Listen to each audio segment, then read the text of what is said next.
Shalom, salam sejahtera untuk kita semua. Saat ini Anda berada dalam program Bible Lesson This Week, sebuah program yang membahas tentang Alkitab dari buku pelajaran Sekolah Sahabat sepanjang minggu ini. Jangan lewatkan setiap pembahasan karena Tuhan rindu berbicara kepada kita. Mari kita satu di dalam doa. Terima kasih Tuhan untuk berkat yang Engkau berikan bagi kami. Saat ini kami akan gunakan untuk mempelajari akan pelajaran Sekolah Sahabat.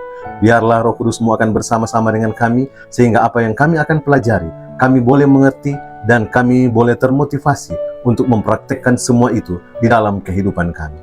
Inilah doa dan permohonan kami, dalam nama Yesus kami persembahkan doa ini. Amin.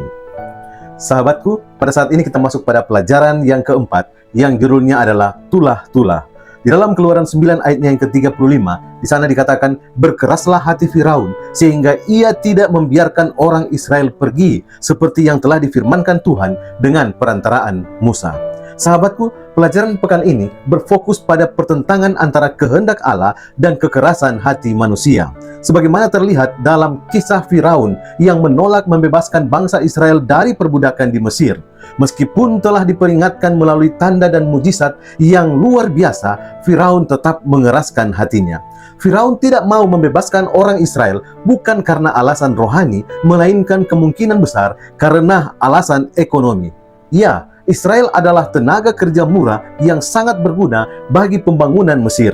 Keengganannya mencerminkan kondisi manusia yang keras hati dan mementingkan keuntungan duniawi meski berhadapan dengan kuasa dan panggilan Tuhan. Kisah ini mengajarkan bahwa Tuhan seringkali harus menarik perhatian manusia yang keras hati dengan cara-cara yang mengguncang. Namun, meskipun Tuhan memberikan kesempatan demi kesempatan untuk bertobat, respons manusia tetap menentukan apakah ia akan menerima atau menolak panggilan ilahi. Ayat hafalan berkeraslah hati Firaun menegaskan bahwa penolakan terhadap kehendak Tuhan membawa akibat besar tidak hanya bagi individu tetapi juga bagi seluruh bangsa. Pelajaran ini menjadi panggilan bagi kita untuk tidak mengeraskan hati seperti Firaun, tetapi untuk merespon suara Tuhan dengan kerendahan hati dan ketaatan, karena kekerasan hati hanya akan membawa kepada kehancuran. Saat ini kita masuk pada pelajaran hari Minggu, tanggal 20 Juli 2025, yang judulnya adalah Allah versus Dewa-Dewa. Ada 3 poin penting yang bisa kita ambil pada pelajaran hari ini. Yang pertama, Allah yang hidup menyatakan dirinya lebih tinggi dari semua dewa. Konfrontasi antara tongkat Harun dan para ahli sihir Mesir menunjukkan bahwa Allah tidak hanya melawan Firaun, tetapi secara langsung menghadapi sistem kepercayaan Mesir yang politeistik. Ketika tongkat Harun menjadi ular dan menelan ular-ular lain, ini menunjukkan bahwa kuasa Allah melampaui semua simbol kekuasaan dan kepercayaan palsu yang dipegang oleh bangsa Mesir. Ini adalah deklarasi terbuka bahwa hanya Tuhanlah yang benar-benar berkuasa. Poin yang kedua, simbol kekuasaan duniawi tak berdaya di hadapan Allah. Ular kobra adalah simbol kekuasaan, dewa, dan keilahian Firaun. Namun, simbol yang dianggap sakral ini ditaklukkan oleh kuasa Tuhan melalui mujizat Musa dan Harun. Ini membuktikan bahwa segala bentuk kekuasaan duniawi, termasuk yang dianggap suci dan mutlak oleh manusia, tidak berarti di hadapan Allah yang sejati. Poin yang ketiga, panggilan untuk menyerahkan hidup dari ilah-ilah zaman ini kepada Allah. Kisah ini menjadi ajakan bagi umat Tuhan di segala zaman untuk membiarkan Tuhan berkuasa sepenuhnya di dalam kehidupan kita. Ilah-ilah modern seperti uang, kekuasaan, popularitas, atau teknologi bisa mencuri tempat Allah di dalam hati kita. Namun, pelajaran ini menantang kita untuk memberi Tuhan kedaulatan penuh dan menyingkirkan setiap Allah palsu yang berusaha menguasai kehidupan kita. Kita masuk pada pelajaran hari Senin, tanggal 21 Juli 2025, yang judulnya, Siapa yang mengeraskan hati Firaun? Ada 3 poin penting yang bisa kita ambil pada pelajaran hari ini. Yang pertama, Allah menghormati pilihan kehendak bebas manusia. Firaun sendiri yang memulai pengerasan hati dengan menolak peringatan Allah. Dalam 5 tulah pertama, ia secara sadar memilih untuk menolak Tuhan. Setelah itu, Tuhan hanya memperkuat keputusan Firaun, menyerahkannya kepada kehendaknya sendiri. Ini menunjukkan bahwa Allah tidak memaksakan pertobatan, melainkan menghormati keputusan manusia. Poin yang kedua, respons manusia terhadap firman Allah menentukan keadaan hatinya. Perumpamaan tentang Mentega dan tanah liat menggambarkan bagaimana hati manusia bisa menjadi lembut atau keras tergantung pada sikapnya terhadap terang kebenaran. Firman Tuhan yang sama dapat melunakkan hati yang rendah hati dan mengeraskan hati yang sombong seperti Firaun yang terus memberontak. Poin yang ketiga, setiap orang diberi kesempatan memilih taat atau tidak. Pelajaran ini menekankan tanggung jawab pribadi dalam membuat pilihan moral. Seperti Firaun, setiap orang menghadapi pilihan antara taat atau menolak Allah. Kehidupan kekal atau kematian rohani bergantung kepada keputusan kita. Maka, kita perlu mempersiapkan diri setiap hari melalui doa dan firman Tuhan untuk memilih jalan yang benar. Kita masuk pada pelajaran hari Selasa tanggal 22 Juli 2025 yang judulnya adalah 3 tulah pertama. Sahabatku, ada 3 poin penting yang bisa kita ambil pada pelajaran hari ini. Yang pertama, 10 tulah adalah konfrontasi langsung terhadap dewa-dewi Mesir. Setiap tulah bukan sekedar hukuman, tetapi merupakan bentuk penghakiman terhadap dewa-dewa Mesir. Tuhan menunjukkan bahwa hanya Dia satu-satunya yang layak untuk disembah, bukan dewa sungai Nil, Dewi Katak, ataupun dewa bumi. Dengan cara ini, Tuhan menyatakan keagungannya kepada Mesir dan juga kepada bangsa Israel. Poin yang kedua, Tuhan berkomunikasi melalui cara yang dimengerti. Karena hati Firaun keras dan menolak untuk mendengar, Tuhan berbicara lewat peristiwa nyata yang mengguncang dasar kepercayaan Mesir. Tulah-tulah ini menjadi media komunikasi ilahi, bukan hanya sebagai penghakiman, tetapi juga sebagai panggilan untuk bertobat bagi Mesir dan juga bagi umat Allah sendiri. Yang ketiga, penolakan terhadap bisikan Tuhan mengeraskan hati. Firaun menjadi simbol orang yang terus-menerus menolak suara Tuhan. Setiap penolakan memperkeras hati dan juga menjauhkan seseorang dari pertobatan. Seperti para penyihir Mesir mengakui ini adalah jari Tuhan, tetapi Firaun tetap tidak percaya. Ini menjadi peringatan bahwa bila kita terus mengabaikan suara Roh Kudus, kita bisa kehilangan kepekaan rohani. Saat ini kita masuk pada pelajaran hari Rabu tanggal 23 Juli 2025 yang judulnya adalah Lalat, Ternak, dan Bisul. Ada 3 poin penting yang bisa kita ambil pada pelajaran hari ini. Yang pertama, kuasa Allah mengalahkan semua ilah dunia ini, namun manusia tetap bisa menolaknya. Meskipun Allah menunjukkan kuasanya dengan menaklukkan dewa-dewi Mesir, Firaun tetap menolak untuk tunduk. Ini menunjukkan bahwa sehebat apapun tanda dan mujizat Allah, manusia tetap memiliki kebebasan untuk memilih, menolak, atau menerima Tuhan. Kuasa Allah tidak membatalkan kehendak bebas manusia. Poin yang kedua, Tuhan memberi kesempatan dan perlindungan bagi mereka yang mau taat. Umat Israel tidak mengalami tulah-tulah tersebut sebagai tanda pemisahan dan perlindungan Allah terhadap umatnya.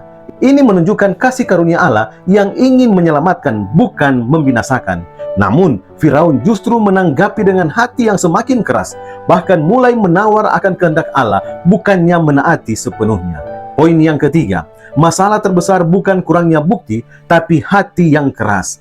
Firaun memiliki cukup bukti untuk percaya dan tunduk, tetapi hatinya tetap keras. Ketika seseorang terus-menerus menolak suara Tuhan, akan tiba saatnya Tuhan membiarkannya menuai akibat dari pilihannya. Oleh karena itu, pelajaran ini menekankan pentingnya menjaga hati yang lembut, peka terhadap suara Roh Kudus, dan cepat tanggap terhadap panggilan pertobatan. Kita masuk pada pelajaran hari Kamis tanggal 24 Juli 2025 yang judulnya adalah Hujan Es, Belalang, dan Kegelapan. Ada 3 poin penting yang bisa kita ambil pada pelajaran hari ini.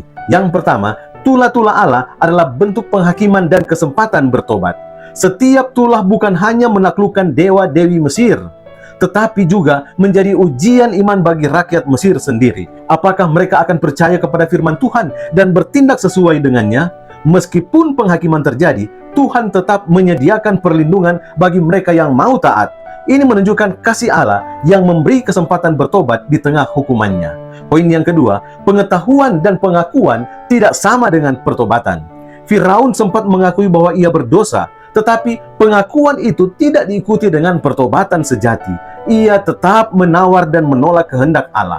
Hal ini menunjukkan bahwa seseorang bisa mengetahui kebenaran, bahkan mengakuinya, tetapi tetap memilih melawan jika hatinya belum sungguh-sungguh bertobat.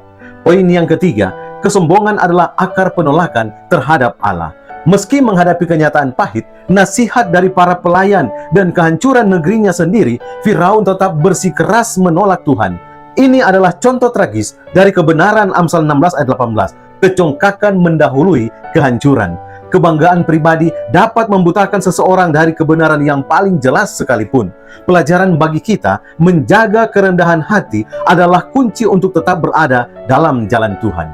Saat ini kita masuk pada pelajaran hari Jumat tanggal 25 Juli 2025 yang juga merupakan kesimpulan dari pelajaran Sekolah Sabat di sepanjang minggu ini. Pelajaran minggu ini menyoroti bahwa Allah bertindak adil dan penuh belas kasihan dalam menghadapi penindasan dan penyembahan berhala yang terjadi di Mesir. Melalui tulah-tulah, Tuhan bukan hanya menunjukkan kuasanya kepada bangsa Mesir, tetapi juga melindungi umatnya dari pengaruh penyembahan berhala dan memperlihatkan kebenciannya terhadap kejahatan.